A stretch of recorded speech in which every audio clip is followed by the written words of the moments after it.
இந்த பறக்கும் படைம்பாங்க flying squad. அதாவது பணத்தை எவனாச்சும் பதுக்கி எடுத்துட்டு போறானா, பணத்தை எடுத்துக்கொண்டு யாராச்சும் பட்டுவாடா பண்றானா, அப்பேற்பட்ட ஆளுகளை தேடி பிடிக்கிறதுக்காகவே ஒரு விஷயத்தை வச்சிருப்பாங்க இல்ல. இப்ப அவங்கள பார்த்து பயப்படுறது யார் தெரியுமா? பணத்தை கடத்திட்டு போறவனோ, இல்ல பணத்தை எடுத்து போய் பட்டுவாடா பண்றவனோ அவனை பார்த்து பயப்படுறது கிடையாது. உன்னையும் என்னையும் மாதிரி சாதாரணமான ஆட்கள் தான். இது பறக்கும் படையா பீட, சரியான பீட. உண்மையிலே சார், அது இந்த வழிப்பறி பண்ணுவாங்க இல்ல, அந்த வழிப்பறி பண்றவங்களுக்கும் இவங்களுக்கும் ஒரே ஒரு வித்தியாசம் தான். வழிப்பறி பண்ணிட்டு போறவன் யாருன்னு நமக்கு அடையாளம் தெரியாது. ஆனா நம்ம கிட்ட இருந்து பணத்தை பறிக்கிறவன் இப்ப புடுங்கிட்டு போறான்ல, இவன் யாருன்றது தெரியும். அதே மாதிரி இன்னொரு வித்தியாசம், அவன் பணத்தை கொண்டு போயிட்டு என்ன பண்ணுவான்றது தெரியாது. இவன் பணத்தை கொண்டு போய் எங்க வைப்பான்றது நமக்கு நல்லாவே தெரியும். இருந்தாலும் நம்மளால ஒண்ணுமே பண்ண முடியாது. இது வரைக்கும் இந்த ஒரு 15 நாள்ல இந்த பறக்கும் படை தமிழ்நாட்டுல மட்டும் பிடிச்ச பணம் எவ்வளவு தெரியுமா?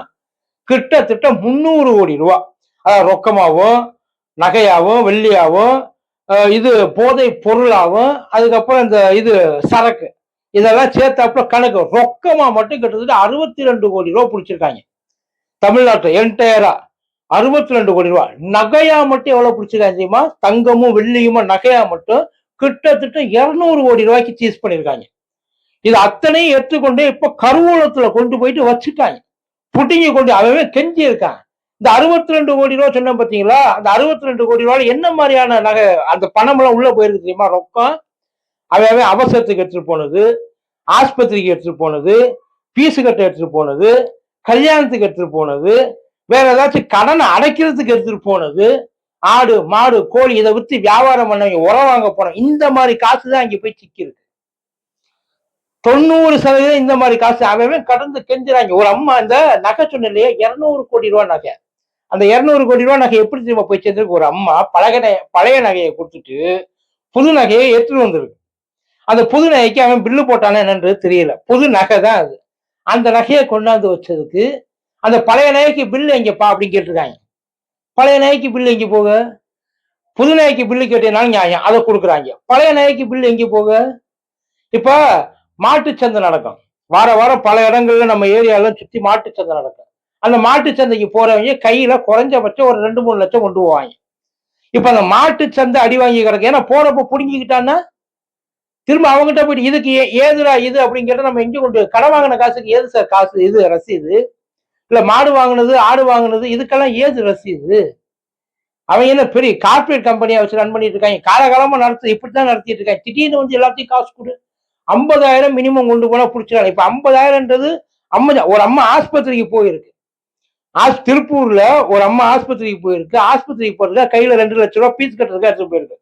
2 லட்சம் ரூபாய்க்கு கணக்க சொன்னாத்தான் நான் விடுவேன், தருவேன். இல்லாட்டி நான் தரமாட்டேன். இது போயிருந்து சொல்லி 2 லட்சம் ரூபாய் கணக்கு கொடுக்க. அந்த 2 லட்சம் ரூபாய் எங்க இருந்து எப்படி எடுத்து வந்தது? வீட்டுல ஒரு 2 லட்சம் ரூபாய் கேஷ் வச்சிருக்க. இப்ப ஒரு பேச்சு வச்சிருக்க, நம்மள்ட்ட அந்த அளவு கிடையாது.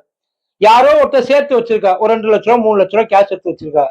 அந்த 3 லட்சம் ரூபாய் கொண்டு போனா புடுங்கிக்குவியா நீ? பெரிய புடுங்கியாடா நீங்க எல்லாம்.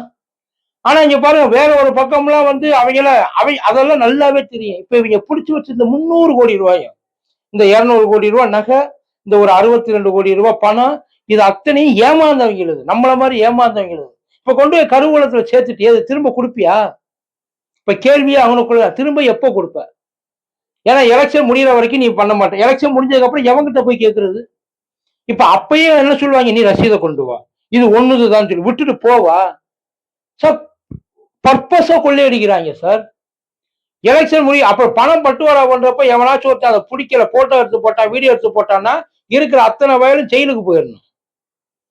அவன் வேலையை ஒழுங்கா பார்க்கல, இல்ல விரட்டு எங்களை மட்டும் பிடிச்சியல்ல. இப்ப எவனாச்சும் ஒருத்தன் பணம் கொடுத்தேன், நகை கொடுத்தேன், இல்ல வேற எங்கேயாச்சும் பட்டுவாடா பண்ணான்னு வீடியோ வந்துச்சுன்னா ஒரு பயம் இருக்க கூடாது. அத்தனை வயலுக்கு வேலையை பிடிக்கிட்டு வீட்டுல உட்கார வச்சிடணும். இல்லாட்டி அவங்க மேல கேஸை போட்டு உட்கார வச்சிடணும்.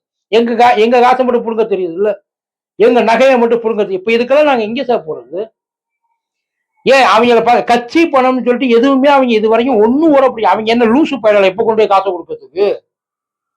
இப்ப கொண்டு போய் காசை பதுக்கி அப்படியே ஒரு பேச்சுக்கு சொல்லி இந்த நகையெல்லாம் வச்சிருக்க, நகையெல்லாம் கொடுத்தா அவன் என்ன பவுன் கணக்குலயா கொடுப்பான்? 5 பவுன் 6 பவுன் ஒரு நகையை எடுத்துட்டு போறான். அந்த நகையை கொண்டு போய் வச்சிருவியா நீ? ஒரு நகையை கொண்டு போயிட்டு அவன் என்ன பண்ணுவான்? இல்ல எனக்கு தெரியலையே. கொடுக்கும் போது புடி, இல்லாட்டி கொண்டு போய் பதுக்கும் போது புடி. அதை விட்டுட்டு கொண்டு வரும்போது பிடிக்குதுன்னா அது என்ன சார் அர்த்தம்? எவ்வளவு பேர் தெரியுமா பாடுபடுறாங்க, உண்மையிலேயே ரொம்ப கஷ்டப்படுறாங்க. அன்றாட செலவுக்கு இப்ப காய்கறி வாங்க போறவன், இப்ப பெருசா ஒரு காய்கறி கடை வச்சிருக்காப்புல, காய்கறி வாங்க போறவன் 4 நாள்ல வந்து அடைக்கிறான் மொத்தமா கடனை சொல்லிவிட்டு. 4 நாளைக்கு அவன் கொள்முதலே எப்படி பார்த்தாலும் ஒரு 50,000 பண்ணியிருப்பான். 50,000 பில்லு கேட்பியா? இல்ல அந்த 50,000 எங்கேருந்து வந்துச்சுன்னு கேட்பியா? அவன் கொடுக்கறதுல காய்கறி கடையில கொடுக்கறதுல பில்லு போட்டு கொடுக்குறான்ல என்ன? என்ன கணக்கு இது? ஆனா இத பத்தி கவர்மெண்ட்டுக்கு எந்த கவலை மசலும் கிடையாது. நாங்க எதுவா இருந்தாலும் பிடிப்போம். பறந்து பறந்து பிடிக்கிறாங்க சார். எவன் எடுத்துட்டு போறான்றது அவங்களுக்கு எவன் எடுத்துட்டு போவான்றதும் தெரியும். இப்போ அப்படிலாம் ஒண்ணும் பெரிய அறிவு இல்லாதவங்க எல்லாம் கிடையாது. எல்லாருக்கும் தெரியும். கணக்கு காட்டுறதுக்கு நாங்க தான் கிடைச்சோமா என்ன? கணக்கு காட்டுறது சரி. காட்டி இப்படி கொண்டு போய் நீ மட்டும் கல்லால போய் சொல்லிக்கிற, மறுபடியும் அதை எப்படி நாங்க எடுத்துட்டு வர்றது? சில பேர் அழுகுறாங்க. கல்யாணத்துக்கு வச்சிருந்த நகை போச்சுன்ட்டு. கல்யாணத்துக்கு வச்சிருந்த நகை போச்சு.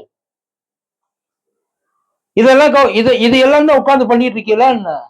அவன் ஆளை வாங்கு, பேரை வாங்கு, அட்ரஸ் அனுப்பு, ஆதார் கார்டை வாங்கிக்க, அதுக்கப்புறம் கணக்கு கேட்டு அவன்கிட்ட கொடுத்து அனுப்ப வேண்டியதானே? இல்லாட்டி அவனை சுத்தி போடு, ஏதாச்சும் ஒண்ணு செய்யணும்ல. அவன் ஜிபே, போன்பே, பேடிஎம் அப்படி இப்படி நெட் பேங்கிங்னு போயிட்டு இருக்காங்க. இப்ப வந்து கையில காசு இன்னும் அதையால ஃபாலோ பண்ணிட்டு இருக்கீங்க. டிஜிட்டல் சர்வீஸ் எவ்வளவு கொண்டாந்துட்டாங்களா அதை எல்லாத்தையும் போய் பாரு. ஒண்ணு இல்ல, ஓட்டுக்கு 2,000 எவனாச்சும் ஒருத்தன் போட்டானா என்னன்னு அது 2,000 கணக்கு என்னன்னாலும் தெரியுமா உனக்கு? அதை விட்டு இப்படி இங்கனுக்குள்ள வந்து எங்களை போட்டு ஆச்சர் பண்ணிட்டு சனியை முடிச்சவங்கள கொஞ்ச நாள் திருந்துங்கடா அப்படின்னு மனசுக்குள்ள பேசிட்டு வைத்தியர்த்த சார் சும்மா விடாது, பழிச்சாலும் பழிச்சிடும். பார்த்து நடந்துக்கோங்க. நன்றி.